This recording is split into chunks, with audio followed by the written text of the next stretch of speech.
आणि यानंतर पुढच्या बातमीकडे वळूयात। गेल्या काही काळापासून मंदिरांच्या दानपेटीतील दानचोरीचा मुद्दा चर्चेत आहे। राम मंदिरातील मुंबईतील सिद्धिविनायक मंदिराच्या दानपेटीमध्ये देखील चोरी झाल्याचं समोर आलं। मनसे अध्यक्ष राज ठाकरे यांनी याबाबत उपमुख्यमंत्री एकनाथ शिंदे यांना पत्र लिहिलेलं असून त्यात सिद्धिविनायक मंदिरात दरवर्षी 18 कोटींची चोरी होत असल्याचा आरोप केला होता। यावरती आता सिद्धिविनायक मंदिर ट्रस्टचे अध्यक्ष सदा सरवणकर यांनी भाष्य करत ठाकरेंच्या शिवसेनेवरती गंभीर आरोप केले।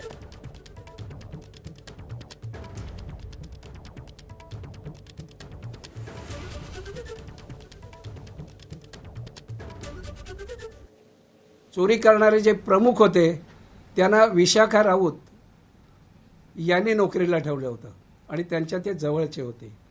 इतर जे कर्मचारी आहेत ज्याच्यामध्ये चोरी केली गेली किंवा ज्यांनी चोरी केली बहुतांश हे कर्मचारी हे उभाटाच्या शाखेत जाण्या येणारे आहेत। आणि हे ज्या वेळेला लक्षात आलं त्यावेळेला आमचा प्रयत्न हा होता याला कुठला राजकीय रंग न देता आपण ह्याच्यातनं नेमकं काय निघतं हे आपण बघावं।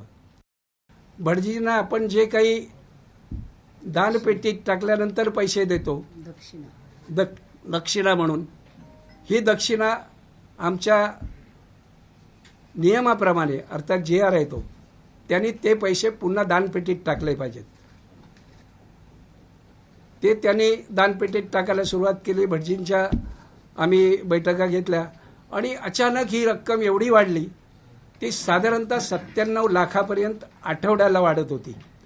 आणि त्यावेळेला आमच्या लक्षात आलं ही प्रचंड मोठ्या प्रमाणात जी काही चोरी आणि दुसरा भटजींकडनं जो काही त्यांना दक्षिणा देत होतो ही जर आपण बंद केली तर मोठ्या प्रमाणात इथे मंदिराचा जो काही निधी आहे हा वाढणार आहे।